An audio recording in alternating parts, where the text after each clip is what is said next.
Live. नमस्कार. नमस्कार. उपस्थित सगळ्या रसिक प्रेक्षकांचं 30 वाचन वसानंतर अर्धा तास लेखकाचा खास यामध्ये मी मनापासून स्वागत करते. आज आपल्या सोबत आहे सहसंवादिका नंदिनी देसाई. हॅलो नंदिनी. नमस्कार. हॅलो. नमस्कार. आज मोहना प्रभुदेसाई जोगळेकर यांची कथा कष्टी शेखनं वाचली. टिपिकल टीनेजर्सची कथा होती ती. मला वाटतं प्रत्येक मुलगी त्यामधून त्या सगळ्या फेज मधून जाते आणि ही कथा कदाचित अशा सगळ्यांना रिलेट करते. तुला कशी वाटली कथा?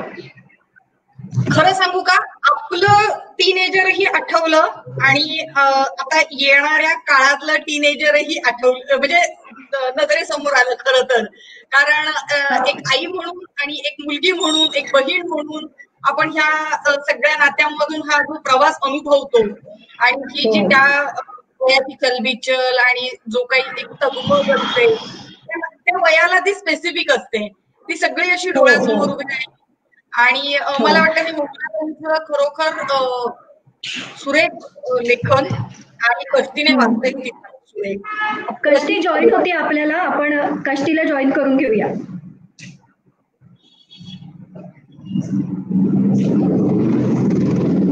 कष्टी जॉईन होते. हॅलो कष्टी, कशी आहेस? मस्त. तुम्ही? एकदम मस्त. कशी वाटली आज कथा वाचताना? तुला कसं वाटलं? मला खरंच खूप भारी वाटलं, कारण मला असं जाणवलं स्वतःला की मी जेव्हा 13-14 वर्षांची होते तेव्हा अगदी हेच माझ्या मनामध्ये होतं. त्याचे शब्द आहेत ना, हेच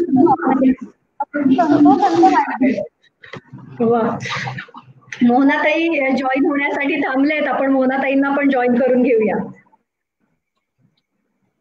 आत्ताच तुझं मत लगेच मोहनाताई. हो.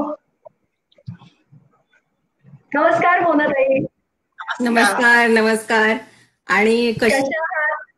मस्त, मजेत. आणि रत्नागिरीकरांना बघून मला खूप आनंद होतोय. जे जे रत्नागिरीकर बघत असतील त्या सगळ्यांना माझा नमस्कार, आणि अर्थातच बाकी सगळे जे बघत असतील त्यांनाही. आणि कष्टी, तू खूप सुंदर गोष्ट वाचलीस. थँक्यू. कुठल्याही आईला असं वाटणार नाही की तुला पिंपाट टाकावं. मला सांगायचं, मी आताच डिग्री कॉलेज म्हणलं की मी जेव्हा वाचलं ना तर मला अगदी असं जाणवलं की मी 14% असताना असायचे आणि शब्दही हेच असायचे.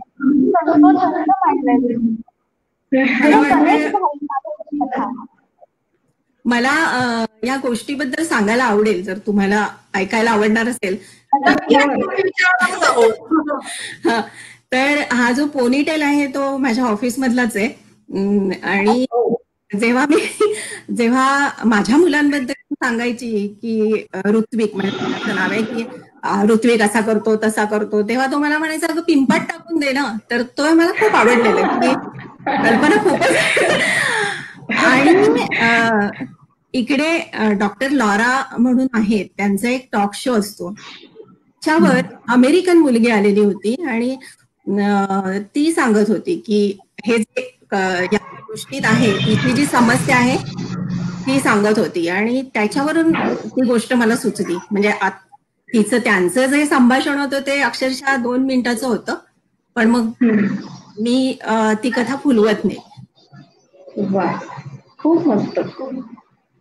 आज लाईव्ह जे लोक आता बघतायत त्यांच्यातल्या सगळ्यांचे मेसेजेस असे आहेत, मोना तुला लाईव्ह पाहून खूप छान वाटतंय. मलाही खूप आनंद झाला. समोरासमोर मैत्रिणी भेटल्याचा कदाचित त्यांना फील आला असेल कितीतरी वर्षांनी. आणि रत्नागिरी, म्हणजे मी तर असं म्हणेन की माझं हे लेखन वगैरे जे सगळं आहे ते सगळं फुललं ते रत्नागिरीमध्ये. म्हणजे रत्नागिरी गोगटे कॉलेज, आपण सगळ्यांनाच माहितीये की राणे मॅडम, कानेटकर, कितीतरी आहेत प्राध्यापक, म्हणजे इथे नावं सुद्धा मला घेता येणार नाहीत. पण मला आठवतंय की कुठली काही बक्षिसं मिळाली की रानडे सर आम्हाला बोलवून खूप कौतुक करायचे, आणि कदाचित त्या कौतुकासाठी आम्हाला वाटायचं की बक्षिसं मिळवावीत. आणि मला आठवतंय की महेंद्र पाटणकर, तनुजा साळू, हेमांगी अभ्यंकर, असे आम्ही सगळ्या स्पर्धांमध्ये असायचो आणि रत्नागिरीकरांनी आमचं खूप कौतुक केलेलं आहे आणि आताही तुम्ही करताय. माहेरवाशी आहेस तू. इथे असताना तू केलेलं काम आमच्याशी शेअर कर ना, कारण आम्ही अजून मोहनाताई तुझं नाव ऐकतोय की एखादं नाटक आम्ही बसवत असताना किंवा एखादं काम करत असताना म्हणजे अप्पांच्या तोंडून तर मी खूपदा ऐकलंय, अप्पा रणभिसे, बोडस सरांच्या तोंडून ऐकलंय, सुहास भोळेंच्या तोंडून ऐकलंय, मोहना असती तर तिने असं केलं असतं, मोहना या रोलसाठी असती तर तिने हे सांगितलं असतं, असं अजून आम्ही ऐकतोय. तर तू इथे केलेलं काम आम्हाला सगळ्यांना सांग ना. आम्ही खरं तर आम्ही कॉलेज लाईफ पासून तुझे फॅन आहोत. वा, काय बोलावं ते सुचलं नाही मला. कणकवलीला SY पर्यंत माझं शिक्षण कणकवलीला झालं. माझे वडील कार्यकारी अभियंता होते मध्ये, त्याच्यामुळे त्यांची जशी बदली होईल तसे आम्ही फिरायचो. तर पालघरला खरं सांगायचं तर अभिनयाची सुरुवात झाली. आमचे पालघरच्या शाळेतले नामजोशी सर शाळेत छोटी छोटी बसवायचं तसे बसवायचे.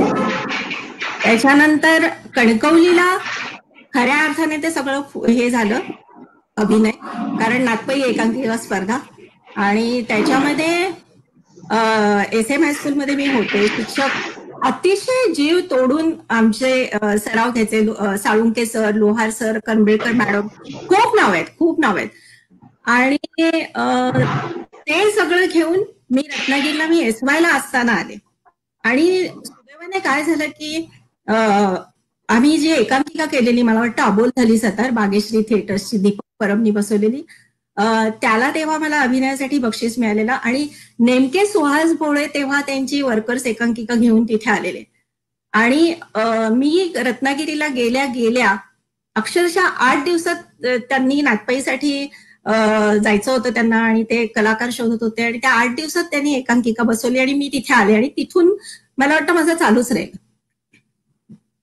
म्हणजे नाटक, एकांकिका. आणि गोगटे कॉलेजमध्ये मी BCom झाल्यानंतर MA केलं आणि MA जेव्हा केलं तेव्हा हे कथाकथन वगैरे जे सुरू झालं ते गोगटे कॉलेजमधून. आणि देवगडच्या ज्या विविध कथाकथन स्पर्धा आहेत तिथे आम्ही सगळे मित्रमैत्रिणी एकमेकांना म्हणजे तिथे स्पर्धक होतो, पण त्यांची सगळ्यांची आमची छान मैत्री झाली आणि अजूनही ती मैत्री आहे.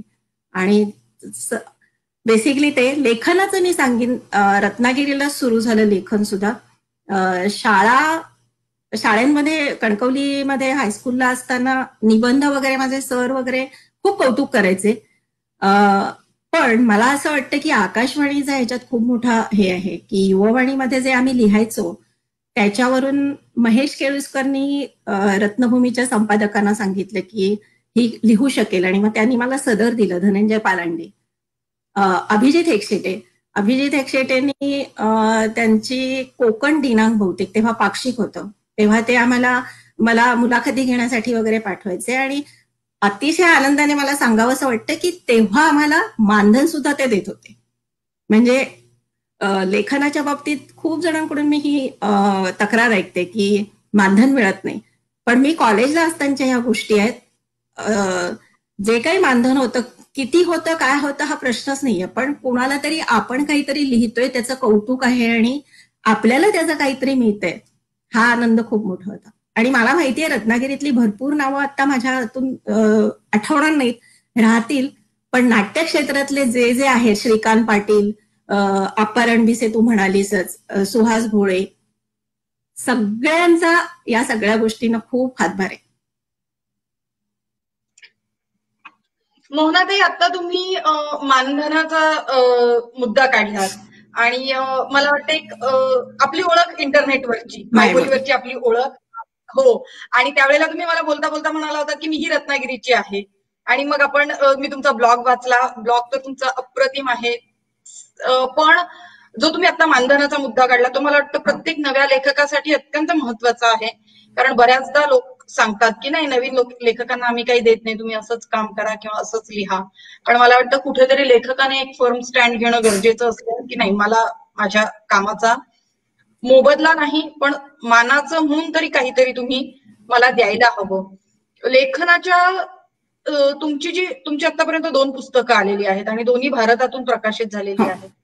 तुमच्या ह्या पुस्तकांची लेखन प्रक्रिया, कारण तुम्ही इंटरनेटवरून लिहायला सुरुवात केली, ब्लॉगिंग किंवा मराठी साइट्सवरून वगैरे, तिथून पुस्तक लेखनाचा हा प्रवास कसा होता आणि तुमची एकंदर लेखन प्रक्रिया त्यामध्ये कशी बदलत गेली?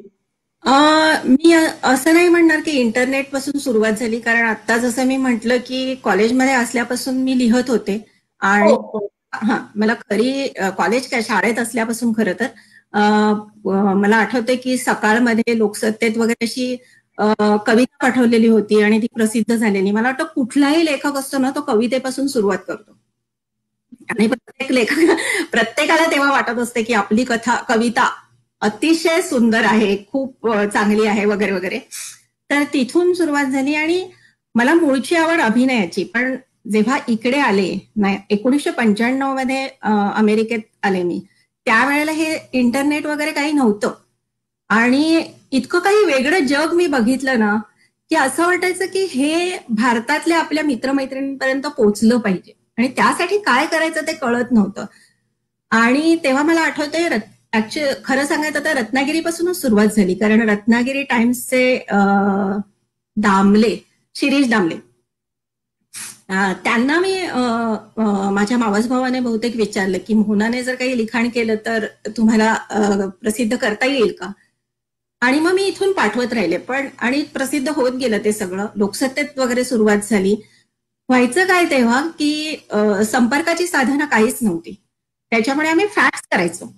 आणि फॅक्स म्हणजे मला अजून आठवतंय ते टू टू टू टू आवाज यायचा ना, असं ते एक कागद घातला फॅक्स मशीन मध्ये आणि भारतातल्या वेळा बघायला लागायच्या, त्याच्यामुळे ते असं मध्यरात्री चालू असायचं. पण खूप काही मला इथे दिसत होतं आणि असं वाटत होतं की आपल्या मनात जी अमेरिका आहे ती वेगळी आहे आणि प्रत्यक्ष काहीतरी वेगळंच आहे. आणि ह्याच्यावरून नंतर मी लोकसत्तेसाठी एक लेखमालिका पण लिहिली की जे इथल्या तरुण मुलांचं, जसं आता ही कष्टीने गोष्ट वाचली तर आपल्याला असं वाटत असतं की अमेरिकेत सगळं हे आहे, मुक्त आहे, तर त्याच्यामुळे ह्या मुलांना असे काही समस्याच नसतील, पण तसं नाहीये.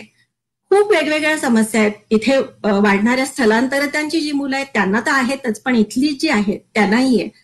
आणि मग ते ओड्यूड नावाची माझी लेखमालिका होती लोकसत्तेत. तर पण हे असं ते सगळं होत गेलं. माहेरमध्ये माझ्या कथा प्रसिद्ध होत गेल्या आणि मग एकदा असं वाटलं की अरे आता भरपूर लेखन प्रसिद्ध झालंय, तर पुस्तक जर आलं, कारण कोणी ना कोणीतरी सारखं सुचवायचं. आणि दरम्यान मायबोली, मला अंजली भस्मे तिने मला सांगितलं की अगं तू इंटरनेटवर का नाही लिहत, कारण इथे मायबोली नावाचं संकेतस्थळ आहे. आणि तेव्हा मला माहित नव्हतं ते. खरं तर माझ्या मते 4-5 वर्ष झालेली आणि तू जे म्हणतेस ते तिथून सुरू झालं. मग मी मायबोलीवर प्रसिद्ध करायला सुरुवात केली आणि नंतर फेसबुकवर मी कधीही अशा गोष्टी वगैरे नाही हे करत, कारण फेसबुकचं जी जनता आहे ती वेगळीच आहे. त्यांना असं पटकन काहीतरी सांगितलेलं वाचायचं असतं, तर त्याच्यामुळे तिथे माझं सगळं विनोदी लेखन असतं. आणि पुस्तकाचं तू विचारलंस तर मग तेव्हा उन्मेष प्रकाशनच्या ज्या मेधा राजहंस आहेत त्या थोड्याशा ओळखीच्या होत्या माझ्या बहिणीच्या वगैरे, तर त्यामुळे त्यांची ओळख झाली आणि त्यांनी एकदम ते सगळं वाचलं आणि त्या म्हणाले की ठीक आहे, आपण नक्कीच करू शकतो हे प्रसिद्ध. पण मला आत्ता सांगावं असं वाटेल, मेहता प्रकाशनचा जो माझा रिक्तचा अनुभव आहे ना, तो अतिशय चांगला आहे. म्हणजे जेव्हा नवीन लेखकांना असं वाटत असते की पुस्तक प्रसिद्ध करायचं, कसं करायचं, तर आपले पैसे आपल्याला घालावे लागतात. म्हणजे भरपूर लोकांना असं वाटत असते की लेखक असतो तो स्वतःच्या निर्मितीचा खर्च स्वतः करतो. नाहीये तसं खरं. म्हणजे कितीतरी लेखकांची पुस्तकं प्रकाशकाने खर्च करून झालेली आहेत. मेहता प्रकाशनचं माझं पुस्तक पण तसंच झालंय आणि त्यांची प्रक्रिया अतिशय सोपी आहे. त्यांच्या संकेतस्थळावर जा, तिथे एक तुम्हाला अर्ज दिसेल, तो भरा. त्याच्यानंतर काहीतरी ते संपादकांना 1000 रुपये वगैरे तेव्हा भरायला लागत होते. मी 4-5 वर्षापूर्वी केलं, पण ते ठीक आहे, कारण ते संपादकांकडे पाठवतात आणि त्यांचं ते जे मंडळ असतं ते वाचून मग निर्णय घेतं. तर प्रक्रिया खरं तर खूप सोपी आहे, पण मला वाटतं की लोकांना माहीत नसतं, लेखकांना माहीत नसतं आणि त्याच्यामुळे त्यांना ते पोचता येत नाही. आणि मला स्वतःला वाटतं की अमेरिकेत किंवा भारताच्या बाहेर खूप छान छान लिहिणारे आहेत, पण ते ह्याच्यात पडूच इच्छित नाही, कारण त्यांचं तेच म्हणणं आहे की ही सगळी प्रक्रिया किचकट आहे. वर्तमानपत्रात लिहिलं की वर्तमानपत्र तुम्हाला सांगतच नाहीत की प्रसिद्ध करणार आहेत की नाही. मग त्यांचा उत्साह कमी होतो आणि मग त्यांना वाटतं की जाऊ दे, आपण आपलं इकडे तिकडे लिहितोय ना ते ठीक आहे. आता ह्यातला माहित नाही तुझ्या मुद्द्याला मी उत्तर दिलं का, कारण मी नाही, पण मी त्याच्यामधला तुम्हाला एक प्रश्न विचारणार आहे की फेसबुकवरती मी तुमचं लेखन कायम वाचते आणि तुम्ही जे घरामधल्या तुमच्या किस्स्यांचं किंवा तुमच्या आजूबाजूच्या परिसराचं जे काही खुमासदार आणि खुसखुशीत वर्णन करता, तर मला वाटलं नव्हतं की तुम्ही विनोदी लेखनही म्हणजे काय म्हणतात लिहत असाल. जसं मी म्हटलं सुरुवातीला वाचत होते, पण जसं तुमचं फेसबुकवरचं लेखन वाचायला सुरुवात केली तसं मला आता तुम्हाला विचारायचंय की विनोदी लेखनाचं पुस्तक कधी येतंय, कारण ती तुमची शैली अफाट आहे. धन्यवाद धन्यवाद. विनोदी लेखनाचं पुस्तक म्हणजे यायला हवंय खरं तर. मला खूप जण विचारतात आणि मुकुंद टाकसाळे सुप्रसिद्ध लेखक, त्यांची मुलगी इथे, त्यामुळे ते इथे येत असतात शार्लटमध्ये आणि दरवेळेला ते मला आठवण करून देतात की तुझी पुस्तकं प्रसिद्ध झालेली आहेत पण विनोदी लेखनाचे येऊ दे. पण आमच्यासारख्या इथल्या लेखकांना मोठा प्रश्न तोच असतो की संपादकांकडेशी संपर्क कसा साधायचा आणि तुम्हाला ती सगळी माहिती काढायला लागते. तर ते अजून झालेलं नाहीये. मी फक्त असं दरवेळेला म्हणते की भारतात आले की बघूया भेटूया म्हणून, पण ते झालं नाहीये. बघूया, लवकरात लवकर व्हायची इच्छा आहे. हे आता कोणी ऐकत असतील आणि संपादकांना वाटत असेल की आपण हिचं विनोदी साहित्य प्रकाशित करूया, तर नक्की मला संपर्क साधा.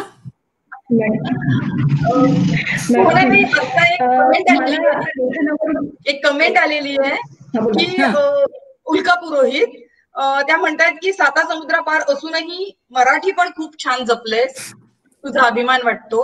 आणि माधवी मुकादम आहेत, त्या तुमच्या बॅचमेट होत्या, त्यांनीही लिहिलंय की लोकसत्तेमधले लेख मी वाचायचे आणि खूप अभिमान वाटतो. तर हा जो प्रश्न आहे की मराठी पण जपणं परदेशामध्ये जाऊन, तर ते नक्की कशा पद्धतीने किंवा तिथे जाऊन मराठीपणाचे डेफिनेशन काय होते खरं तर? मला वाटतं प्रत्येकाची मराठी जपण्याची व्याख्या वेगळी आहे. काही लोकांना असं वाटतं की आपण धार्मिक गोष्टी केल्या की आपण आपली संस्कृती जपतोय. मला स्वतःला असं वाटतं की मी माझं मराठी जपलं, माझ्या मुलांना मराठी बोलता आलं, तर मी काहीतरी माझ्या भाषेसाठी करते. आणि त्याप्रमाणे जसं आता खूपदा लेखनाच्या बाबतीत पण असा मुद्दा मांडला जातो की बोलण्याच्या ओघात इंग्रजी येतं, त्याला आपण काय करणार. आणि इतकं इंग्रजी बोलतात लोक की फक्त क्रियापद मराठी असतात. तर ते शक्यतो टाळायचा प्रयत्न करते. माझी मुलं नेहमी असं म्हणतात की जर तुम्हाला मराठी बोलायचं तर पूर्ण मराठी बोला, आणि ती बोलतात. आणि म्हणजे तीच आम्हाला म्हणतात की तुमच्या बोलण्यामध्ये खूप इंग्रजी शब्द येत असतात आणि तुम्हाला इंग्रजी बोलायचं असेल तर पूर्ण इंग्रजी बोला. आणि हा धडा मुद्दाम मी सांगेन की मी कसा शिकले. माझं मेल्टिंग पॉट हे जेव्हा प्रसिद्ध झालं पुस्तक, तेव्हा प्रस्तावना आपल्या मधुबहिणी म्हणजे मधु मंगेश कर्णिकांनी लिहिलेली आहे. त्यांच्याकडे जेव्हा मी पुस्तक दिलं तेव्हा त्यांनी वाचलं आणि ते म्हणाले की मोहना, मला गोष्टी सगळ्या आवडल्या. आणि आहे ते त्यांनी प्रस्तावनेत तसं लिहिलेलं आहे की पण सगळे इंग्लिश शब्द आहेत. आता जसं मी म्हटलं की क्रियापद फक्त तुझी मराठीत आहेत. तेव्हा म्हणजे त्याच्यानंतर मी ते पुस्तक पुन्हा वाचलं. जेवढे मला बदल करता येतील तेवढे केले. अर्थात आता मायक्रोवेव्हला आपण मायक्रोवेव्हच म्हणणार, तिथे बदल नाही करू शकत. पण मी सगळं पुस्तक ते पुन्हा व्यवस्थित लिहिलं आणि त्यांचा तो मुद्दा मी कायम लक्षात ठेवलाय की जर लिहायचं मराठी तर मराठी लिहा ना, त्याच्यात इंग्रजी वगैरे कशाला शब्द. आणि मला वाटतं हिने दीप्तीने लिहिलं की सोपी आणि साधी भाषा असते. त्याचंही कारण तेच आहे की आकाशवाणीमध्ये आम्हाला हेच सांगितलेलं होतं युवावाणी करत असताना की शब्दबंबाळ काही करू नका, लोकांना तुमचं ऐकावं असं वाटलं पाहिजे आणि त्याप्रमाणे तुम्ही जे थोडक्यात काय ते सांगा, सोपे शब्द वापरा. आणि मराठीचं हेच की मी नेहमी असं म्हणते, माझ्याकडे मराठी शाळेच्या मुलांना सुद्धा मी मराठी शिकवते इथे, तर मी मुलांना सांगते की तुम्हाला जर इंग्रजी शब्दला मराठी शब्द सुचत नसेल, जसं प्रॉब्लेम हा शब्द आपण अगदी सर्रास वापरतो, पण मग तो जर वापरायचा नसेल तर वाक्य बदला ना. म्हणजे मला प्रॉब्लेम आहे तर मग काय झालं, तुला का जमत नाही, असं आपण त्याचा संदर्भ घेऊन बोलू शकतो ना. पण जर तुम्ही मराठी लिहिणार असाल तर शक्यतो मराठीतच लिहायचा प्रयत्न करा. असं करून मी ती माझी भाषा जपली. आणि असंही होतं आता की मी 95 साली इथे आलेले, तर त्याच्यामुळे खूप शब्द असे आहेत की नाही वापरले जात. कारण बाहेर आम्ही इंग्रजीच बोलतो, कामावर इंग्रजीच बोललं जातं, जे काय असतं ते घरातच आणि मित्रमंडळींमध्ये. पण प्रयत्नपूर्वक मी ते करते. मी जेव्हा एखादी गोष्ट लिहिते, आता कष्टीने जी वाचली त्याच्यात सुद्धा खूप इंग्रजी शब्द येऊ शकले असते, पण मी ते पुन्हा पुन्हा पुन्हा वाचून सगळे बदल केलेले. मुख्य म्हणजे काही जे मी लिहिते ते मी साधारण 15-20 दिवस तरी तसंच ठेवून देते, आणि त्याच्यानंतर ते बदल करते. आणि रत्नागिरीतलेच माझे भरपूर मित्रमैत्रिणी आहेत. राजू वाघ आहे, अनिल दांडेकर आहे, सांगलीचा उदय गोडबोले, माझी जाऊ अंजली जोगळेकर आहे. ती अशा सगळ्यांना मी ती त्यांचं काय मत आहे माझ्या लिखाणावर ते विचारण्यासाठी पाठवते, त्यांच्या सूचनांचा विचार करते आणि पुन्हा लिहिते. तर हे मी जे नवीन लेखक असतील ना त्यांना हे मी अगदी नक्की सांगेन की खूप घाई करतात हल्लीची लोक, असं मला वाटतं की लिहिलं की टाकलं फेसबुकवर. आणि आणि दुसरी गोष्ट, लोक म्हणतात की ऱ्हस्व दीर्घाने काय फरक पडतोय, पण जी आमच्यासारखी आहेत ना, आम्ही करंबेळकर मॅडम, राडे मॅडम यांच्यासारख्या लोकांकडून शिकलेलो, आम्हाला पहिल्यांदा त्या चुकाच दिसतात आणि त्याच्यामुळे आम्ही वाचतच नाही. आणि अशी फेसबुकवरची जी जनता आहे ती साधारण 40च्या पुढची आहे वाचणारी. जर तुम्ही असंच लिहित राहिलात तर मग ते की ऱ्हस्व दीर्घ पाहिजे तो ऱ्हस्व लिहिलाय असंच, मग ते मनातल्या मनात सगळं सुधारून वाचायला लागतं. तर हे टाळायला पाहिजे असं वाटतं मला. खरंय.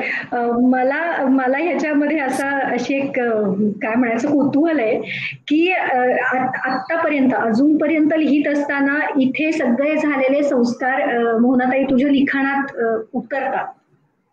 तर 25 वर्षापूर्वी US ला गेल्यानंतर तुझ्या भवतालामध्ये बदल झाला, वातावरणामध्ये बदल झाला, माणसं प्रवृत्ती हे सगळं नव्याने पुन्हा तुला अनुभवायला मिळालं. तर त्याचा कितपत प्रभाव तुझ्या सगळ्या लेखनावर तुला वाटतो पडलाय असा? नक्कीच पडलेलं आहे. कारण म्हणजे लेखकाला कथेचं जे बीज असतं ते इकडे तिकडे सापडलेलं असतं, पण नंतर तुम्ही ती कथा फुलवत नेता आणि प्रसंग सुद्धा आजूबाजूचे असतात. पण कितीतरी वेळा तुम्हाला त्या कथेतलं जे पात्र असतं ते कसं फुलवत न्यायचं हे लेखक ठरवतो. आणि तुमच्या डोक्यात नक्की असतं की अरे भारतात ना असा विचार करतात, पण हे असं नाहीये. म्हणजे थोडक्यात अगदी सांगायचं तर लिव्ह इन रिलेशनशिप, मला नेहमी असं वाटतं की भारतातली जी मुलं लिव्ह इन रिलेशनशिप मध्ये राहतात त्यांच्या डोक्यात तसं राहायचंय आपल्याला, कशाला लग्न करायचं असं करून ते राहतात. त्याच्या उलट, आणि त्यांना असं वाटतं की पाश्चात्य देशात हे चालतं, पण पाश्चात्य देशात ही मुलं जी राहतात ती का राहतात तर त्यांना बघायचं असतं की आपण लग्न करू शकतो का, हे बघण्यासाठी राहतात. आणि भारतात बरोबर उलट होतं, लग्न कशाला करायचंय म्हणून ते एकत्र राहतात. तर हे असे जे मुद्दे आहेत ना ते माझ्या डोक्यात असे घट्ट बसलेले असतात. तर मग ते मी कथांमध्ये सुद्धा घालायचा प्रयत्न करते की नाहीये, इकडचं वातावरण तसं नाहीये जसं तुम्हाला वाटतंय तसं, आणि खूप वेगळ्या गोष्टी आहेत. आणि मग त्या आपोआप त्या ह्याच्यातून येतात गोष्टींमधून. वातावरणाचे ठसे सगळे उमटतात. काय काय म्हणालीस? वातावरणाचे आणि हवामानाचे ठसे उमटतात. हो हो, आणि ते आहेत माझ्या जे मेल्टिंग पॉट हा कथासंग्रह मध्ये मेल्टिंग पॉट मधल्या कथा मी इथे आल्या लिहिलेल्या आहेत. तर त्याच्यामुळे त्या बऱ्याचशा कथांमधून इथे जे स्थलांतरित झालेले आहेत, फक्त भारतीय नाही, देशांमधूनही आमच्या कामानिमित्ताने त्यांच्याशी संबंध येतो, किंवा शेजारी पाजारी पण ते सगळे लोक असतात, त्याच्यामुळे त्यांची आयुष्य आम्हाला समजत जातात. तर ती सगळी त्या मेल्टिंग पॉटमध्ये. रिक्तमध्ये सुद्धा मी असं म्हणणार नाही की फक्त स्थलांतरित लोकांच्या समस्या आहेत किंवा चांगल्या चांगल्या गोष्टी सुद्धा आहेत, बाकी पण आहेत भारतातल्या वगैरे. म्हणजे रिक्तमध्ये खूप वैविध्य आहे विषयांचं, जो मेघा प्रकाशनने प्रसिद्ध केलेला आहे. पण नक्की म्हणजे इथे जे आता मला जवळजवळ 25 वर्ष झाली, तर आपण आपोआप ते टिपत असतो ना आजूबाजूला काय चाललंय, तर ते येतच कथांमध्ये. अभिनय, लिखाण, वक्तृत्व आणि असे अनेक पैलू तुझ्या व्यक्तिमत्वाला आहेत. तर तुला सगळ्यात खूप कम्फर्टेबल असतेस अशी जागा कुठली आहे? म्हणजे हातात पेन आलं की किंवा समोर कीबोर्ड आला की, का समोर खूप सारे प्रेक्षक आहेत आणि मी त्यांच्याशी बोलतेय संचालनामधून, रंग कम्फर्टेबल असतेस? खूप छान, म्हणजे खूप चांगला प्रश्न विचारलास तू. मला मुळात आवड आहे ती अभिनयाची आहे, तर त्याच्यामुळे मला अभिनय करायला मिळाला की खूप खुश असते मी. पण माझ्या लक्षात आलं की जेव्हा 95 साली मी इथे आले, तेव्हा हे सगळं आपलं फेसबुक, आता आज आपण एकमेकांना असं बघतोय, तेव्हा काहीच नव्हतं ना. आणि मी जे आले ते कॅलिफोर्निया मध्ये सँटा रोझा नावाचं एक अगदी छोटंसं गाव आहे की जिथे भारतीय लोक सुद्धा जेमतेम माझ्या मते सगळी मिळून आम्ही 50 होतो. मग त्यांच्यासमोर मी काय अभिनय करणार आणि कुठे नाटक करणार, तर त्याच्यामुळे पण तरी सुद्धा माझ्या नवऱ्याने प्रयत्न केले की नाही नाही तू काहीतरी करायला पाहिजेस. मग तिकडे जो बे एरिया नावाचा भाग आहे तो आमच्यापासून तिथून 2.5 तासावर होता. तिथे जाऊन एकदा काहीतरी कथाकथन वगैरे केलं, पण ते 2.5 तास प्रवास करून ह्या गोष्टी शक्य नव्हत्या. मग त्यामुळे माझं लेखन वाढलं खरं सांगायचं तर, की वाटायचं की हे कोणाला तरी सांगावं, सांगायचं कसं, तर त्याच्यामुळे मग ते आपोआपच जे कॉलेजमध्ये किंवा रत्नागिरीला सगळं लिहत होते ते आणखीन हे होत गेलं आणि मग लेखन जास्त सुरू राहिलं. पण अभिनयासाठी सुद्धा म्हणजे आम्ही दरवर्षी आता नाटक बसवतो. अभिव्यक्ती नावाची आमची संस्था आहे आणि ह्या सगळ्यात सांगायला मला आनंद होतो की आमचं अख्खं घर आहे त्याच्यात. म्हणजे पर्णिका नाटकात काम करते कधी कधी. मागच्या वर्षी पर्णिकाने केलेलं होतं, त्याच्या आधी ऋत्विकने केलेलं. ऋत्विकने केल्यानंतर त्याने सांगितलं की दिग्दर्शक म्हणून तुम्ही फार कडक आहात, तर त्याच्यामुळे त्याच्यामुळे मी आता तुमच्याबरोबर करणार नाही म्हणून. पण पर्णिकाने अजून तग धरलेली आहे की तिला आवडतंय, तिने केलं आणि संस्थाच हे आहे आमची अभिव्यक्ती नावाची. आणि अर्थात मला हेही सांगायला आवडेल की महाराष्ट्र मंडळ, कुठलंही महाराष्ट्र मंडळ जे असतं ना, तिथेही तुम्ही खूप कार्यक्रम करू शकता आणि तिथून तुम्हाला व्यासपीठ मिळतं, तर तेही मी केलेलं आहे. अगदी सुरुवातीला जेव्हा 95 साली जेव्हा आलो तेव्हा आमच्या गावात तर मंडळ नव्हतं, पण जिथे होतं तिथे जाऊन कार्यक्रम केलेले. पण अजूनही तू विचारलंस तर अभिनय जास्त आवडतो. पण लेखन हे असं आहे, नाही बोला ना, बोला, सॉरी. लेखन हे असं आहे की लेखन केलं नाही तरी मला बेचैन व्हायला होतं. म्हणजे रात्री जर एखादा विषय डोक्यात असेल, आता रात्री उठून लिहायचा आळस केला तर सकाळी ते उठून पटापट टाईप केलंच जातं. तर म्हणजे खरं सांगायचं तर आता अशा असंही म्हणता येईल की दोन्ही, लेखन पण आणि अभिनय पण. अभिनय एक क्रमांक आणि किंवा दोन्ही सारखंच. मोहनाताई, आता तुम्ही उल्लेख करताना मराठी शाळेचा केलात, नाट्यसंस्थेचा केलात तुमच्या. अमेरिकेमध्ये गेल्यानंतर तुम्ही अशा कुठल्या कुठल्या उपक्रमांना सुरुवात केली किंवा भाग घेतलात आणि कशा पद्धतीने तुम्ही ते वाढवत नेलेत, ते ऐकायला खरंच आवडेल आम्हाला. मराठी शाळेमध्ये एकच मिनिट फक्त नंदिनीच्या प्रश्नाला जोड प्रश्न आहे. त्याचं म्हणजे तो आधीचा प्रश्न कदाचित आमच्यासाठी असू शकेल. जेव्हा आपण स्थलांतर करतो एका शहरातून दुसऱ्या शहरामध्ये, तेव्हा तिथे ऍडजस्ट होणं सर्वार्थाने हा खरं तर स्ट्रगल असतो. म्हणजे विशेषतः कलाकार व्यक्तीला. गृहिणी म्हणून गेल्यानंतर हा स्ट्रगल कदाचित वेगळ्या स्तरावरचा असेल, पण कलाकार म्हणून हा स्ट्रगल आणखीन एक असतो. तर तुम्ही 25 वर्षापूर्वी US ला गेलात आणि सगळा इथे बेस तुमचा तयार होता. मोहना प्रभुदेसाई ह्या नावाला ओळख होती स्वतःची आणि तिथे जाऊन ती ओळख पुन्हा नव्याने सगळं पहिल्यापासून सुरू करायचं होतं. तर तो भावनिक स्ट्रगल तुम्ही पेललात कसा, किंवा ती भावनिक जोड त्याला कशी काय आहे त्या स्ट्रगलला, ते आम्हाला जरूर आवडेल. कारण आत्ताची सुद्धा ही कथा जी आहे त्याचा सेकंड पार्ट हा काउन्सिलिंगचा सेशन आहे. तर तुमच्यासारखी जी मंडळी आता कम्युनिकेशनला खूप सहज झालंय सगळं, संवाद सहज साधला जाऊ शकतो. जेव्हा 25 वर्षापूर्वी आता काहीच नव्हतं तेव्हा तुम्ही जाऊन तिथे तुमचं जग निर्माण करण्याचा प्रयत्न केला, तर त्याबद्दल बद्दल सांगा. नक्कीच. अजिबातच सोपं नव्हतं, पण मला वाटतं आम्ही आलो तेव्हा भरपूर भारतीय मंडळी अशीच येतात की 2 वर्ष राहू आणि परत जाऊ.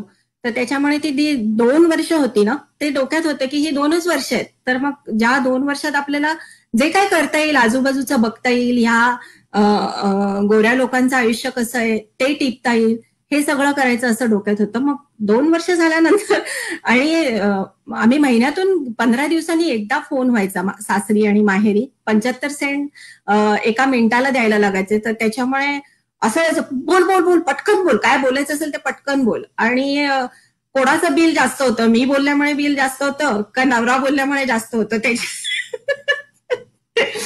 आणि आता म्हणजे माझ्याशी बोलण्याची नवरा स्पर्धाच नाही ना करू शकत, तर त्याच्यामुळे अर्थात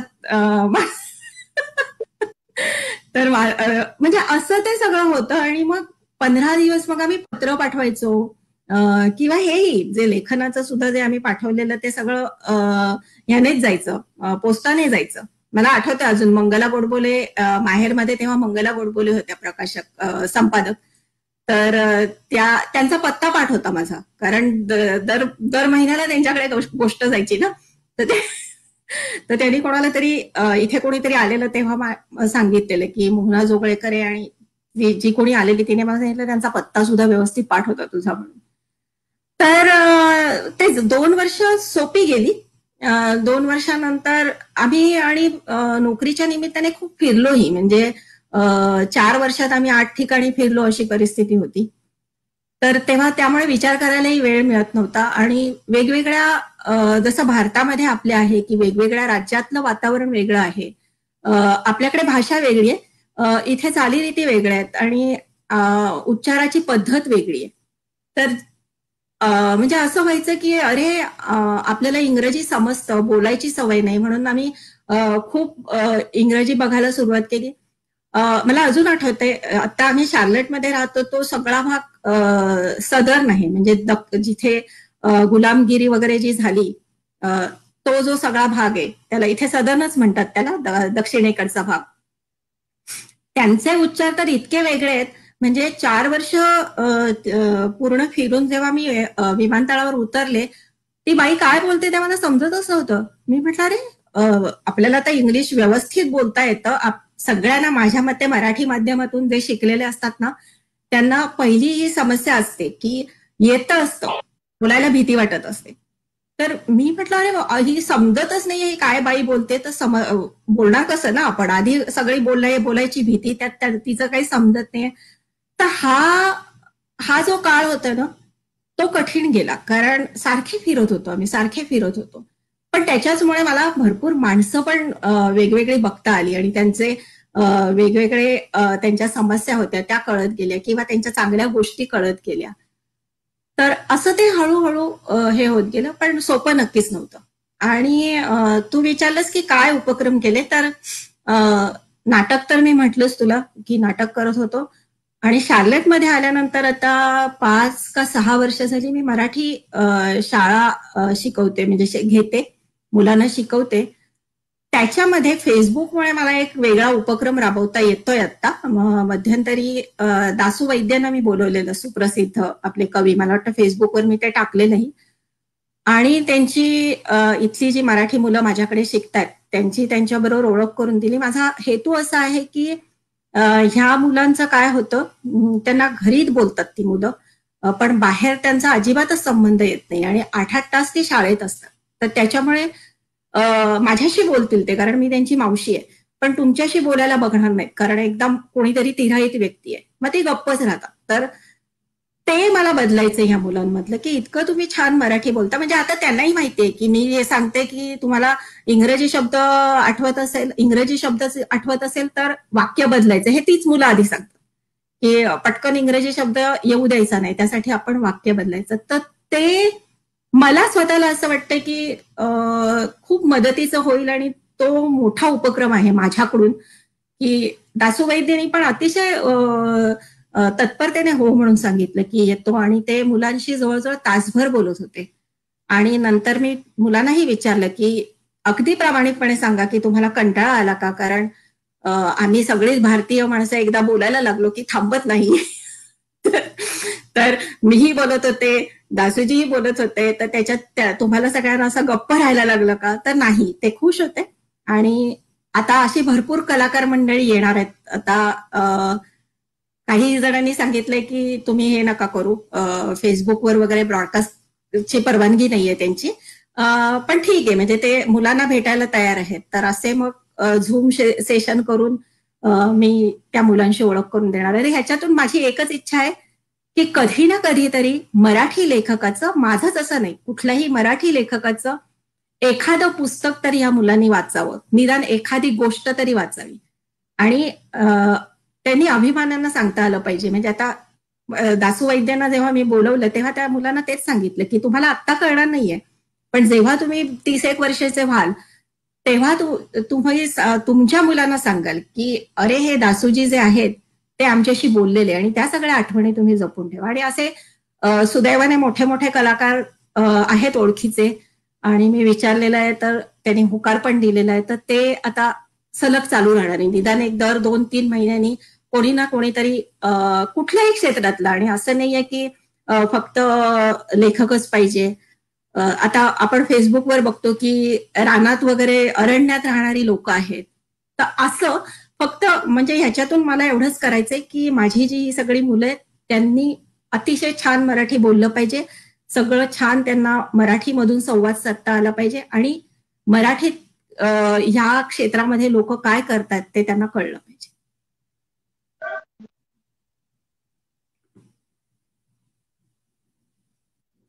मोहनाताई, आपण म्हणतो की जग जवळ येत चाललेलं आहे, ग्लोबल व्हिलेज होत चाललेलं आहे, आणि तुम्ही 95 साली ज्या वेळेला अमेरिकेत गेलात तेव्हापासून आतापर्यंत तंत्रज्ञानाने अप्रतिमरित्या झेप घेतलेली आहे. म्हणजे 95 साली आपण असा विचारही करू शकत नव्हतो की अशा पद्धतीने आपण लाईव्ह एखादा कार्यक्रम करतोय आणि लोक बघतायत, आपण गप्पा मारतोय, समोरासमोर बसल्यासारख्याच गप्पा होत आहेत. तर ही या तंत्रज्ञानाची जी काही आपल्याला बदल दिसत आहेत ते आम्हाला इथे भारतामध्ये एका पद्धतीने जाणवत आहेत, तुम्हाला तिथे अमेरिकेत वेगळ्या पद्धतीने जाणवत आहेत, ती कशा पद्धतीने, आणि हे सगळं ज्या वेळेला तुम्ही एक लेखिका म्हणून टिकता त्यावेळेला तुम्हाला कसं वाटतं? मला असं वाटतं की हे सगळे जे बदल झालेत ना, ते कधी कधी खरं सांगायचं तर मला असं वाटतं की भारतात पटापट होत आहेत किंवा भारतात पटापट स्वीकारले जात आहेत. जेवढे बदल होत असले तरी इथे म्हणजे आम्हाला काही फरक पडत नाही असं कधी कधी मला वाटतं. पण जे होत आहेत बदल ते खरंच खूप चांगले आहेत. म्हणजे आता जसं तू म्हटलंस की आता आपण असं समोरासमोर बोलतोय, किंवा आता हा जो मी मराठी शाळेचा उपक्रम करते तो केवळ त्यामुळे शक्य आहे. दुसरं सांगायचं म्हणजे आता मी हिमालयाची सावलीचे जे दिग्दर्शक आहेत राजेश देशपांडे, त्यांची कार्यशाळा म्हणजे मी कितीतरी वर्षापूर्वी कणकवलीला 9वीत असताना एक प्रकाश बुद्धिसागर आणि रमेश चौधरींची कार्यशाळा केलेली. त्याच्यानंतर कधीच कुठलीही अभिनयाच्या संदर्भातली किंवा लेखना संदर्भातली कार्यशाळा केली नव्हती, पण आता ती करू शकले मी राजेश देशपांडेंची कार्यशाळा. तर खूप चांगले आहेत, आपण वापरायचं कसं हे आपण ठरवायचंय. म्हणजे आता फेसबुकवरच दिवसच्या दिवस पडून राहायचं का आपणही स्वतः काहीतरी करायचं. आणि दुसरं, ह्याच्यावरून तू हा मुद्दा खूप चांगला सांगितलास. मला नेहमी असं वाटतं लेखकांचं सुद्धा, म्हणजे परदेशात जे लेखक आहेत ना ते तिथपर्यंत पोचत नाही भारतापर्यंत, भारतातल्या म्हणजे त्यांचा परीघ जरा कमी राहतो. याचं कारण तुम्ही भारतात जे लेखक असतात ते एकमेकांना भेटत असता, काही काही कार्यक्रम होत असतात तिथे तुम्ही सगळे एकत्र जात असता. ह्याच्यात मला एक फक्त नेहमी असं खटकतं की ते जे लेखक असतात त्यांचं सुद्धा एक वर्तुळ तयार झालेलं असतं. आणि म्हणजे नंदिनीला फक्त मोहना माहिती असेल, मोहनाला फक्त नंदिनी माहिती असेल, आणि एकदा तुम्ही एका विशिष्ट पातळीपर्यंत पोहोचलात की इतरांचं वाचतच नाही. तर ते त्याचा विचार खरंच सगळ्या लेखकांनी करायला पाहिजे. आणि हे म्हणजे माझं किती कोणी वाचतात हे ह्याच्याशी संबंधित नाही, एकूण जे जाणवतं की एका वर्तुळात फिरत राहिलेले जे बरेचसे लेखक सुद्धा, तर तो फरक हे सगळं जर आधुनिक सगळे आपल्याकडे तंत्रज्ञान आहे उपलब्ध, तर तो फरक घडला तर बरं होईल. मोहनाताई, काल मी म्हटलं होतं तुम्हाला आपल्याला अर्धा तास पुरणार नाही आणि त्याप्रमाणे आपण 40 मिनिटांच्या पुढे गेलोय. पण मला असं विचारायचंय की पॅन्डेमिकच्या आधी तुमचे काय उपक्रम चालू होते सांस्कृतिक क्षेत्रामध्ये, आणि आता जेव्हा हे संपेल तेव्हा त्यातलं काय काय कंटिन्यू होणार आहे? काही डोळ्यासमोर नवीन प्रोजेक्ट प्रोग्राम काही आहे? त्याच्या अगोदर खरं सांगायचं तर आमच्याकडे शार्लटमध्ये BMM येणार होतं, तर कोविडमुळेच ते रद्द झालं. पण त्याच्या तयारीत आम्ही सगळेजण होतो आणि त्याच्या ह्याने मी कौशल इनामदारची मुलाखत घेतलेली. त्याच दरम्यान कॅनडामध्ये मृदुला जोशी पुरंदरे म्हणून आहे, तिने मराठी ग्लोबल विलेज नावाचं एक फेसबुक ग्रुप तयार केलेला आहे, तर त्याच्या मार्फत शरद पोंक्षेंची मुलाखत घेतलेली. तर हे असं सगळं चालू होतं. BMM मध्ये आम्ही खरं तर पूर्णपणे सगळेच व्यग्र होतो आणि अचानक कोविड आला आणि मग ते सगळंच बदललं. आणि सांगितलं जसं मराठी शाळा शार्लटच्या महाराष्ट्र मंडळाच्या कमिटीवर मी आहे, तर त्याच्यामुळे जानेवारीमध्ये असं खूप उत्साहाने सगळं ठरलेलं की अरे आता हे करू, आता ते करू, पण सगळं करेपर्यंत सगळं ठप्प झालं. पण आम्ही आता सध्या शार्लट महाराष्ट्र मंडळाचे खूप कार्यक्रम होत आहेत, फक्त ते सगळे ऑनलाईन होते. तर असा बदल झालेला आहे. पण त्याच्या अगोदर ते सगळं तसंच चालू होतं. म्हणजे इथे जे कार्यक्रम होत असतात ते चालू होतं. आमचं नाटक चालू होतं. ते दरवर्षी एकदा नाटक सुरू केलं की जवळजवळ 4 महिने प्रॅक्टिस असते. तर आधी नाटक शोधण्यात भरपूर दिवस जातात. म्हणजे मी स्वतः लिहायचं ठरवलं तर लिहिण्यात जातात आणि मग त्या सुरू होतात प्रॅक्टिसेस. शनिवार रविवार आमच्या सगळ्या असेच असतात. आणि आता सगळं ऑनलाईन सुरू झालेलं आहे, शाळा सुद्धा. मोहनाताई, राजीव लिमयेंचा मेसेज आहे, समकालीन नावं ऐकून खूप छान वाटलं आणि सगळ्यात महत्वाचं म्हणजे 25 वर्षानंतरही शुद्ध आणि अकृत्रिम मराठी ऐकून खूप आनंद वाटला. अभिनंदन आणि थँक्स. त्यांचे मी मनपूर्वक आभार मानते, कारण म्हणजे खरंच मला असं वाटतं की सगळ्यांनी हा प्रयत्न करायला पाहिजे की जर तुम्ही मराठी बोलताय ना तर मराठी बोला ना. मग आणि म्हणजे आपण नाही जपणार तर कोण जपणार ना. आणि मला अगदी खरं सांगायचं तर वाईटही वाटतं की जेव्हा लोक असं सांगतात की बोलण्याच्या ओघात बोललं जातं, लिहिताना खूप लोक असं सांगतात की लेखकही सांगतात की आताची ही जी भाषा आहे, आताची भाषा आपण तरुणांची भाषा आहे ही, तर त्याच्यामुळे ती तुम्ही वापरली. बरोबर आहे, तरुणांची भाषा आहे, पण त्यालाही कुठेतरी लेखकानेच काहीतरी करायला पाहिजे ना, की इंग्रजी शब्द वापरण्याऐवजी कुठले तरी सोपे मराठी शब्द आणा ना. जर तुम्ही लिहिलेत तर लोक वाचतील ना, जर तुम्ही इंग्रजीत लिहिलं तर लोक इंग्रजीच वाचणार ना. तर लिमयांना मी त्यांचे मनपूर्वक धन्यवाद देते त्यांना की, आणि खूप जणांना जाणवलं असेल अशी अपेक्षाही करते की मी कमीत कमी इंग्रजी शब्द वापरायचा प्रयत्न केलेला आहे. कारण मी एकदा हे प्रत्यक्ष ऐकलेलं आहे की मराठी वर्ड्स रिमेंबर करायला खूप डिफिकल्ट जातं आणि ह्यानंतर पुढे मग मी काही बोलूच शकत नाही. आणि शाळेच्या संदर्भात एक पालक चौकशी करत होते, पण त्या त्या स्कूलमध्ये टीचर इंग्लिश स्पीक करतात का असं हे म्हटल्यानंतर म्हटलं काय म्हणतात ना तसं. मग त्या मानाने तुमची मराठी तर ऐकत राहावी तितकीच अजूनही ओघवती आणि सुरेख आहे, प्रश्नच नाही. धन्यवाद, धन्यवाद. आणि तू म्हणतेस तसंच, म्हणजे गो विथ द फ्लो असं एक वापरलं जातं त्याच्यासाठी. जे इंग्रजी बोलतात ते नेहमी असं म्हणतात की एवढा मराठीचा अट्टहास का. मराठीचा अट्टहास का, कारण आपण आपली भाषा बोलतोय तर ती भाषा पूर्णपणे शुद्धच बोलली गेली पाहिजे. जर तुम्ही इंग्रजी बोलत असाल तर इंग्रजी बोला ना. आणि मग ते जे गो विथ द फ्लो असतं त्याला काही अर्थ नाहीये. जसं आता तू म्हणालीस की सगळं पूर्ण वाक्य इंग्रजी आणि शेवटचं जाता येतं मराठी, मग कशाला ना, असं धेडगुजरी बोलूच नका ना. नाही, पण इंग्रजी येतं. त्याचा जो व्यत्यास असतो ना, तुम्ही आता इंग्रजी बोलत आहात समजा, त्याच्यामध्ये तुम्ही एखाद दुसरा मराठी शब्द वापरायलाही तुम्ही नाही तयार होत ना. आता तुम्हाला थालीपीठ म्हणायचंय किंवा भाजणीचे वडे म्हणायचे, त्यावेळेला तुम्ही त्याला अट्टहासाने शोधून काहीतरी इंग्लिश नाव आणता. वडापाव म्हणायचे तरी इंडियन बर्गर वगैरे असं म्हणणारी लोक आजूबाजूला मी बघितलेली आहेत.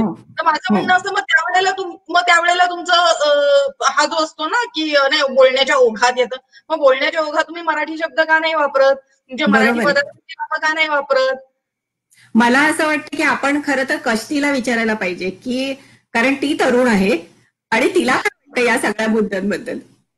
नाही म्हणजे मला खरंच खूप कौतुक वाटलं जसं दीप्तीताई म्हणाली, कारण की काही लोकांना ना जाणून बुजून खोड असते की मला इंग्रजी येतंय. मला सुरुवातीला खरंच भीती वाटली होती अगदी जेन्युइनली, की अमेरिकेत 25 वर्ष राहणाऱ्या लेखिका आहेत, तर त्या जर का इंग्रजीमध्ये बोलल्या मला समजेल, मला नाही बोलता येणार, ही मला भीती होती. आणि कारण काही लोकांना खोड असते की इंग्रजीच बोलायचंय मला, पण मराठीबद्दलचा अभिमान बाळगणारी फार कमी लोक आहेत. मग अगदी आपण इथपासून सुरुवात केली पाहिजे असं मला वाटतं. जेव्हा व्हॉट्सअपवरती आपण चॅटिंग करतो एखाद्याशी, आपण भाषा मराठी बोलतो पण देवनागरी काहीच नाही करत. आपण तिथपासून सुरुवात तर नक्कीच करू शकतो. आणि गुगल कीबोर्डला तर इतकं सोपं आहे की तुम्हाला जर का कठीण जातं इंग्रजी टायपिंग मराठी टायपिंग, तुम्ही इंग्रजी करून ते आपोआप मराठीमध्ये तिथे येतं. इतकंही कष्ट लोक नाही घेत. हो, आणि तुम्हाला हे आहे ना ग व्हॉइस टायपिंग जो शब्द आहे त्याच्यासाठी. माझी मुलगी माझ्या नातेवाईकांना वगैरे जे व्हॉट्सअप करते ना, ती मराठी बोलूनच करते. त्याच्यामुळे आपोआप ते मराठी सगळं तिथे जातं. काही काही झालेले असतात कारण ते सगळं आपोआप तिथे जे गेलेलं आहे ते पाठवलं जातं. पण असे मार्ग आहेत ना. आणि मला मुख्य म्हणजे दुसरं हे पण सांगायला आवडेल की माझं जेवढं मराठी चांगलं आहे तेवढंच इंग्रजीही चांगलं आहे. असं नाहीये की इंग्रजी बोलता येत नाही म्हणून मी मराठी बोलते. कारण तुम्ही बाहेर जाता तेव्हा आम्हाला सवय नाही झालेलं आहे ते अर्थातच, कारण मराठी माध्यमातून शिकलेला असल्यामुळे जो न्यूनगंड असतो तो माझ्यातही होता. पण त्याच्यातून तुम्ही कधी ना कधीतरी बाहेर पडतात जेव्हा तुम्ही काम करायला सुरुवात करता किंवा तुम्हाला इतरांबरोबर बोलायची वेळ येते तेव्हा. तर माझं इंग्रजी चांगलं असून सुद्धा ही मुलाखत जी आहे ती मराठीतून आहे, तर त्याच्यामुळे मी जास्तीत जास्त मराठी बोलते. हे असा विचार करणारे फार कमी लोक आहेत. म्हणजे आजूबाजूच्या परिसरात आम्ही बघतो जाणून बुजून इंग्रजी बोलतात. मग तुम्हाला अर्ध जरी येत असेल तरी चालेल. आणि मला वाईट वाटतं की कितीतरी लोक मी बघितले युट्यूबवर मुलाखती ऐकत होते, मराठीवर प्रभुत्व असतं आणि ते जाणवतं त्यांचे इतर जे बोलत असतात ते, पण तरी इंग्रजी वापरायचा अट्टाहास असतो. आणि मला एक विचारायचं होतं तुम्हाला मगाशी. बोलताय का ताई? हा तू बोल ना. बोल कष्टी बोल. मगाशी जेव्हा तुम्ही म्हणालात ना की तुम्ही आधी लिहिता आणि मग ते ठेवता 15 दिवस, पुन्हा पुन्हा वाचता. आणि आताच जे मी म्हणजे बघते की माझ्या वयाची मुलं अगदी 4 ओळी टळट आणि पलाप जोडून जरी 4 ओळी लिहिल्या तरी लगेच ते फेसबुकवरती पोस्ट करणं किंवा आता ब्लॉग करणं फार सोपं झालंय. एका ऍपमध्ये ईमेल आयडी टाकला की लगेच आपला ब्लॉग तयार होतो. मग ते तिथे पोस्ट करणं हे फार वाढलंय. तर तुम्ही जे नवीन आहेत तरुण लेखक त्यांना तुम्ही काय सांगाल की काय प्रोसेस करावी आपण आपलं बेस्ट देण्यासाठी? तू तरुणांबद्दल बोलतेस, पण हे तरुणांची समस्या नाहीये, ही सगळ्यांचीच आहे. म्हणजे आता मी माझ्या वयाचे पण बघितलेले आहे की त्यांना असं वाटतं की म्हणजे तेच झालंय ना की कुणीही पूर्वी कसं व्हायचं की आम्ही एखादा लेख पाठवला की आम्हाला वाट बघायला लागायची की कधी प्रसिद्ध होतोय, किंवा दिवाळी मासिक वार्षिक दिवाळी अंकांना जेव्हा आम्ही कथा पाठवायचो तेव्हा संपादक वाचायचे, त्याच्यानंतर त्याच्यावर चर्चा व्हायची. मी मुद्दाम संदीप खाडीलकरांचं नाव घेईन, श्रीतशी सौ अंकाचे संपादक. माझी एक गोष्ट दिवाळी अंकात यायची होती आणि त्यांच्या लक्षात आलं की ही गोष्ट बहुतेक सत्य घटनेवर आहे आणि त्यांचा मला ईमेल आलेलं की मला बोलायचं या गोष्टीबद्दल. आणि मग मी फोन केल्यावर त्यांनी सांगितलं की गोष्ट खूपच छान आहे पण हात आखडता घेऊन लिहिल्यासारखी वाटते, कारण ती बहुतेक सत्य घटना आहे आणि तुमच्या माहितीतली आहे आणि ते कळू नये म्हणून तुम्ही प्रयत्न करत असाल. आणि मग नंतर मग मी त्यांना म्हणजे त्यांनी लगेचच ओळखलेलं. तर जर तुम्ही असे थांबलात तर तुम्हाला लोकांकडून कळेल ना. आता काय होतंय की उठलं की तुम्ही टाकताय फेसबुकवर तुझे 5,000 मित्रमैत्रिणी असतील तर 100 तर करणारच ना लाईक, ते वाचवत न वाचत, आवडो न आवडो, आणि त्याच्यातच आपण खुश होत की हा इतके मला मिळाले लाईक्स म्हणून. तर ती सवय जायला पाहिजे की ठेवा, बाजूला ठेवा, 2-4 दिवसांनी परत वाचा. अगदी 15 दिवस तुम्हाला धीर धरवत नसेल तर एक 2-3 दिवस तरी बाजूला ठेवा ना, आणि परत एकदा वाचा. मग तुमचं तुम्हालाच कळेल की अरे हे तर आपण टला ट आणि पला प जुळवलेलं आहे. आणि मग तरी जर तुम्हाला फेसबुकवर किंवा इतर ह्याच्यात टाकावं असं वाटत असेल तर काय बोलणार. मला वाटतं हा सल्ला अक्षरशः माझ्यासाठी अतिशय योग्य आहे. कारण मी सुरुवातीला मायबोलीवरती तशाच कथा टाकायचे. तुम्हाला आठवत असेल की बऱ्याच कथा असायच्या आणि खूप त्याच्यावरती काम नंतर मी केलंय अर्थात, जसं मला वेळ मिळाला तसा. पण मला असं वाटतं प्रत्येक नवीन लेखकासाठी हा सल्ला आहे की सुरुवातीला आपल्याला खूप कथा सुचत जातात, पण जसा वेळ जातो, जसं कालावधी जातो, तसं ते सुचवण्याचा वेगही कमी होतो, लिहिण्याचा वेगही कमी होतो. त्यामुळे आधीपासून जर त्याच्यावरती तुम्ही मेहनत करत राहिलात तर ती तुम्हाला एक सवय लागते, एक लेखनाला शिस्त ज्याला आपण म्हणतो. मला काय वाटतं की हे ज्या लोकांनी अनुभवलेलं आहे ना की तुम्ही प्रकाशकाकडे पाठवता दिवाळी अंकांसाठी. आता मी भरपूर जण मला माहिती आहेत की त्यांची तयारी नसते की दिवाळी अंकाला पाठवायचं की समज मी एप्रिलमध्ये कथा पाठवली तर तुम्हाला ते जून, जुलै, ऑगस्टच्या दरम्यान समजते की ते प्रसिद्ध करणार आहेत की नाही. तेवढी वाटच बघायची नसते त्यांना की एप्रिलमध्ये लिहून ऑगस्ट, सप्टेंबर, तर त्याच्यामुळे मग ते म्हणतात की नाही जाऊ दे, मी फेसबुकवर प्रसिद्ध करते किंवा एवढी भरपूर संकेतस्थळ आहेत त्याच्यावर प्रसिद्ध करते, आणि त्याच्यातच ते खुश असतात. तर मला असं वाटतं की त्यामुळे आमची सहनशक्ती वाढलेली आहे की आम्हाला माहिती आहे, जे माझ्यासारखे जे असतील त्यांना, ही वाट बघायला पाहिजे. आणि आता हे जे तू म्हणालीस त्याच्यासाठी एक मी नाटक लिहिलेलं आहे आणि त्या जवळजवळ वर्ष झालेलं आहे, आणि मी माझे जे मित्रमैत्रिणी आहेत त्यांना पाठवलेलं आहे. मग कोणीतरी म्हणजे ते लोक ज्या ज्या सूचना करतील त्याच्यावर विचार करून मी पुन्हा पुन्हा पुन्हा ते लिहिते. कधी पूर्ण होणार आहे माहित नाही, कारण म्हणजे पूर्ण लिहिलेलं होतं, पण प्रत्येकाच्या सूचनांचा विचार करून जर मला अर्थातच मला पटलं तर मी ते बदल करणार आहे. पण ही जी चिकाटी आहे ना आणि सातत्य, ते नवीन लेखकांनी दाखवलं पाहिजे की 4 गोष्टी लिहिल्यात की तुम्ही लेखक झालात असं नाही होत. तुम्ही सतत लिहत राहिलं पाहिजे आणि आपण काय लिहितो ह्याचं भान ठेवलं पाहिजे. अजून काही प्रश्न? नंदिनी, कष्टी काही आणखीन बोलायचंय? प्रेक्षकांना काही नाही? मग एक प्रश्न, काल जागतिक कन्या दिन होता, आज आपण जी कथा वाचली ती एका मुलीच्या काय म्हणतात तसं भावविश्वाची होती. आई म्हणून तुमच्या मुलीशी भावबंध कसे आहेत आणि ते तुम्ही कसे जपले आहेत? आई म्हणून मी असं म्हणेन की माझ्या दोन्ही मुलांना एकतर आम्ही वैचारिक स्वातंत्र्य दिलेलं आहे, आणि म्हणजे मी इथे सुद्धा बघितलेलं आहे की आपण असं म्हणतो की अमेरिकेत व्यक्ती स्वातंत्र्य आहे, पण किती भारतीय पालक आपल्या मुलांना स्वातंत्र्य देतात विचाराचं सुद्धा, की तुम्ही सतत त्यांना सांगत राहता हे करायचं नाही, ते करायचं नाही, कुठल्याही बाबतीत, इथे बॉयफ्रेंड, गर्लफ्रेंड, जे काही मुद्दे असतील ते. तर ते आम्ही केलं नाही. आम्ही मुलांना बोलू दिलं, खरं सांगायचं तर. म्हणजे अगदी ह्या कष्टीच्या ती ज्या मुली, कष्टीने जी गोष्ट वाचली त्यामध्ये ज्या भावना आहेत त्या मुलीच्या, मला असं वाटतं की खूप मुलींना तसं वाटत असणार की आई किती कटकट करते. आम्ही पण करतो, असं नाहीये की आम्ही करत नाही, पण आम्ही त्यांना बोलू सुद्धा देतो, फक्त आम्हीच बोलत नाही.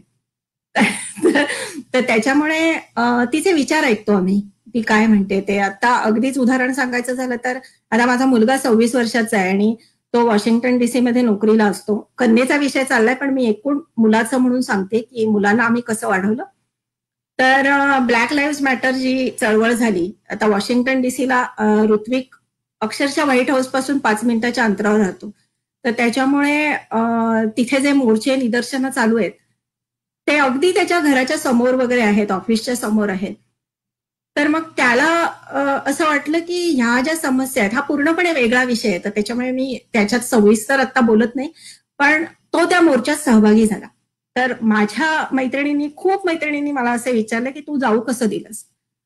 तर मी म्हटलं खरं सांगायचं तर मी स्वतः गेले नाही, पण मला असं वाटलं की मी सुद्धा जायला पाहिजे होतं, जे शक्य नव्हतं. आणि नंतर मी इथे जेव्हा झाले ते सगळे निषेध मोर्चे वगैरे, त्यात मी प्रत्यक्षात गेले नाही. पण मला वाटतं मी रत्नागिरीत असताना पण अशी बंडखोर म्हणून ओळखली जायची. तर तो जो बंडखोरपणा आहे तो मुलांमध्ये आलाय आणि आम्ही करू देतो. मी जरा असं दाबून नाही टाकत की नका करू. म्हणजे खूप घाबरवून टाकणार होतं ते, जेव्हा तो म्हणाला की त्याने सांगितलं नाही आम्हाला की तो जातोय वगैरे. त्याने मला सांगितलं की मी लांबूनच सगळं बघितलं आणि मग नंतर मी त्याला विचारलं की अरे फोटो दाखव ना. मग तो म्हणाला तुला कसं कळलं म्हणून. तर म्हटलं आता कळलं. पण त्याच्यावर आम्ही त्याला हे नाही केलं की असं कसं केलंस तू, कशाला गेलास. त्याला वाटतंय की आपण ह्या चळवळीत, कारण ही जी मुलं आहेत इथे वाढणारी, ती स्वतःला अमेरिकन नागरिकच समजतात आणि आम्ही इथे राहत असलो तरी किती नाही म्हटलं तरी आमचं भारतीयत्व सुद्धा आम्ही जपलेलं आहे. तर त्याच्यामुळे हा जो फरक आहे ना, तर माझ्या मुलीचं मी असं म्हणेन की ती मला काहीही सांगू शकते, माझ्या चुका सांगू शकते, तिला काही समस्या असतील तर ते सांगू शकते. आता असं पण एक म्हणतात की आपल्याला असं वाटत असतं की आपली मुलं आपल्याला सांगतात, पण ते खरं नसतं. तेही मला माहितीये, तेही तितकंच खरं आहे की पर्णिका जर मला 10 गोष्टी सांगत असेल तर नक्की तिने 2 गोष्टी लपवलेल्या असतील, पण ते गृहीत धरून मोकळेपणाचं नातं आहे असं मी म्हणेन. कारण अशा वेळेस मला जेव्हा असं सगळे पालक म्हणतात ना, नाही आमची मुलं आम्हाला सगळं सांगतात. आता आपण इथे 4 जणी आहोत, लोक जे ऐकतायत, आपण खरंच सांगत होतो का आपल्या आई वडिलांना सगळं? कितीही सांगितलं तरी कुठेतरी काहीतरी लपवलेलं असायचंच ना. आता तेच ती मुलं करणार, तर असं कशाला म्हणायचं की अरे ते आम्हाला सगळं सांगतात म्हणून. सांगत नाहीत हेच चांगली गोष्ट आहे खरं तर. काही गोष्टी नाहीच सांगू त्यांनी, त्यांना अनुभव द्याव्यात ना. कष्टीला त्यांचा अगदी. म्हणजे आता थोडक्यात सांगायचं तर आपण सगळे भारतीय मुलांना इंजिनियर, आता खूप बदललंय मला माहितीये, पण तरी सुद्धा आमच्या इकडचे जे पालक आहेत त्यांची मानसिकता थोडीशी तशीच आहे की इंजिनियर, डॉक्टर व्हायचं. माझ्या मुलाने जेव्हा इकॉनॉमिक्स करायचं ठरवलं, आम्ही त्याला विचारलंही नाही, फक्त आम्ही त्याला हे विचारलं की पुढे जाऊन तुला काय संधी आहेत. म्हणजे हे सगळ्यात जेव्हा ती मुलं निर्णय घेतात की आम्हाला हे करायचंय, तेव्हा आम्ही सगळे एकत्र बसतो आणि त्यांच्याशी बोलतो. कधी कधी खरं सांगायचं तर आम्हालाही समजत नाही, कारण इकडची शिक्षण पद्धती वेगळी आहे आणि त्याच्यामुळे तुम्ही काय ते करा आणि आम्हाला नीट समजावून सांगा. मग तुम्ही जे सांगाल त्यातलं आम्हाला जे कळेल त्याच्यावर आम्ही जे प्रश्न विचारू त्याची नीट उत्तरं द्या.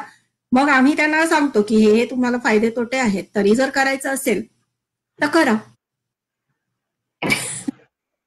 मला वाटतं हा भारत समजूतदार आणि वेगळाच अप्रोच आहे. हा नाही, मुलांप्रती जो विश्वासाचा धागा असायला, त्या धाग्याला अगदी काय म्हणाली, मुलांसाठी विश्वासाचा धागा म्हणाली. मुलांसाठी जो विश्वासाचा धागा आहे तो असा जपला पाहिजे आणि हा जो समजूतदारपणा आहे आणि हा जो एक संवादाचा धागा आहे खरं तर मुलांमध्ये आणि आई वडिलांमध्ये, तो असाच राहिला पाहिजे. आणि खूप जण काय करतात, खूप जण असं करतात की आता इथली सगळीच मुलं 12वी नंतर म्हणून बाहेर पडतात. तर पालकांना जी गोष्ट पटत नसेल ना, ती प्रत्येक गोष्ट पालक असं सांगतात की तू घर सोडलंस की कर. तर बिचाऱ्या मुलांनी काय घर सोडायची वाटच बघत बसायचं का? तू कॉलेजला गेलंस की कर, तू कॉलेजला गेलीस की कर. तर आम्ही असं म्हणतो की त्याच्यापेक्षा आपल्या नजरेसमोर जे काही झालं, म्हणजे आता अगदी साध्या गोष्टी, पर्णिका म्हणाली की मला केस रंगवायचे, ठीक आहे रंगव. मग मध्ये म्हणाली की मला कान टोचायचे, मग म्हटलं ठीक आहे कर. फक्त म्हटलं ते काय असं नाकात वगैरे करतात, ते नाही केलंस तर बरं होईल. आणि मग अचानक एक दिवस आली आणि म्हणाली की मला टॉप करायचंय. तर मी म्हटलं की नाही, मला तरी ते पटत नाहीये. तर वीरेन म्हणजे माझा नवरा, तो म्हणाला की तुला करायचं असेल तर कर. आणि मी अगदी खरंच सांगेन की ही सगळी आमची चर्चा झाली आणि फेसबुकवर सई तांबे जी आहे तिने टक्कल केलेलं बघितलं मी. आणि मी आधी पटकन उठले, पर्णिकाला म्हटलं कर कर, तुला टक्कल करायचं ना, आता बहुतेक ती फॅशन आलेली दिसते म्हटलं. आणि पर्णिका म्हणाली की नाही, आता नाही मला करायचं. म्हणजे कुठेतरी ती मुलं आपल्याला हे करत असतात, आपली परीक्षा बघत असतात की तुम्ही जर नाही सांगताय ना तर आम्ही ते करणारच, पण जर आता तुम्ही परवानगी दिली ना, हा नाही आता नाही मला करायचंय, तर करू द्यावर काही गोष्टी, फक्त त्याचे परिणाम सांगावेत की काय होतील म्हणून. मोहनाताई, उदय पंडितांचा मेसेज आहे. काय उदय पंडितांचा एक मेसेज आहे. काय म्हणतात? कणकवलीतील शाळकरी मोहना अजूनही तशीच प्रांजळ आहे, याचं खूप कौतुक आहे. शुभेच्छा मोहना. मनपूर्वक धन्यवाद. आणि जे आहे ते आहे असं, म्हणजे आता माझे शिक्षक म्हणायचे की फारच स्पष्ट बोलते, काही म्हणायचे खूप बंडखोर आहे, तर त्याच्यामुळे प्रांजळ हा शब्द वापरला तो आवडला. त्याच्या खालोखाल आलेली एक अजून कमेंट मी वाचून दाखवणार आहे, उल्का पुरोहित यांची. मला तर चेतक करून फिरणारी मोहना आयडॉल वाटायची तेव्हा. आता नाही वाटत का असं विचार तिला? चेतक काही स्कूटर होती ना, माझ्याकडे स्कूटर होते. आणि या मुद्द्यावरून मला हे सांगावंसं वाटेल की माझ्या आई वडिलांनी सुद्धा आम्हाला कशाला विरोध नाही केला. म्हणजे आता या सगळ्या ज्या गोष्टी आहेत ना, किती 1980-83च्या आसपासच्या आहेत. खरंच काळ वेगळा होता तेव्हा. म्हणजे माझ्या मैत्रिणी वगैरे मला आठवत आहेत, काहींची 12वी झाल्यानंतरच लग्न झालेली होती.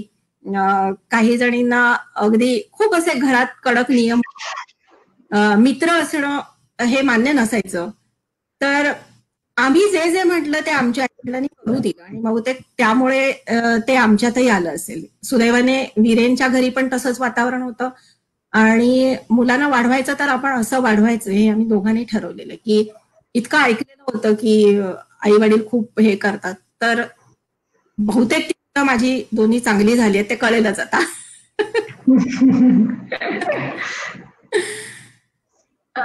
मोहनाताई, मगाशी म्हणालात तसं आम्ही भारतीय माणसं एकत्र आलो की खूप बोलतो, खूप गप्पा मारतो, आणि त्यातून तुझ्यासाठी तर आम्ही सगळी माहेरची माणसं भेटल्याचा तुला फील आला असेल. मला म्हणजे खरं अगदी जेव्हा ही काल आपण बोलणं झालं की काय बोलायचं, मी हिला म्हटलं की तू काही विचार, मी उत्तर देईन म्हणून. मग अर्थात मनात सगळं चालू होतं ना, रत्नागिरीतली इतकी नावं आठवली आणि जी नाटक केली. आता मला खरं सांगायचं तर सुधाकर बेहेरेंचा मेसेज आला की ओळखलंस का, मग त्यांच्याबरोबर गाठ आहे माझ्याशी केलेलं. नाटकांची यादी पण खूप मोठी आहे, त्याच्यात सहभागी असणारे राजू घाग वगैरे खूप नावं आहेत. तर माझ्याकडून इथे चुकून सांगायची राहिली असतील तर समजून घ्या की ती माझ्या मनात सतत आहेत, फक्त बोलण्याच्या ओघात ती आलेली नाहीये. आणि खूप छान वाटलं. माहेरवाडीला सगळं माफ असतं.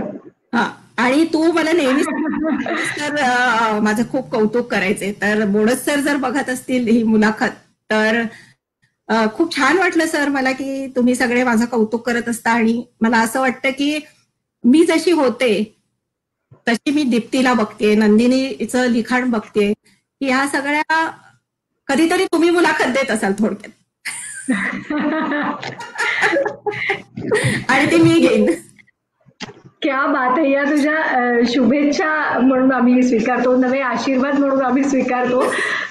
मला वाटतं आपण 1 तासापेक्षा जास्ती बोलतोय आणि सुरुवातीला जे प्रेक्षक जॉईन झालेले आहेत ते सगळे आपल्याला बघतायत, ते सोडून गेलेले नाहीयेत लाईव्ह सेशन. पण खूप छान वाटलं. सगळे जे बघतायत इथे तर मला दिसत नाही ना आपण ह्याच्यात, पण सगळ्यांना मनपूर्वक धन्यवाद. आणि तू जी नावं घेतलीस ती सगळी ओळखीची पण आहेत, बाकीचेही बघत असतील. आणि कष्टी तुझं खूप कौतुक वाटलं. तुझे संवाद वाचत होतीस ना, त्याच्यातले जे चढ उतार होते अतिशय सुंदर होते. तर पुढे जाऊन तू पण बहुतेक नंदिनी, दीप्तीच्या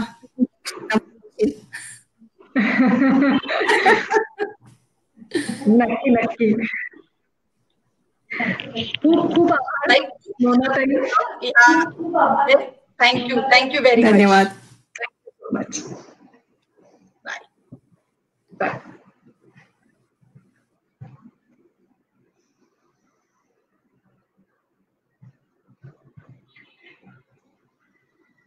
रसिक प्रेक्षकांचे देखील मनापासून आभार.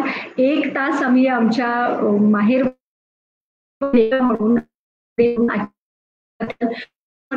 गप्पा मारल्या आणि आपल्यापैकी सगळेजण त्यामध्ये सगळ्यांचे मनापासून आभार मानले. धन्यवाद.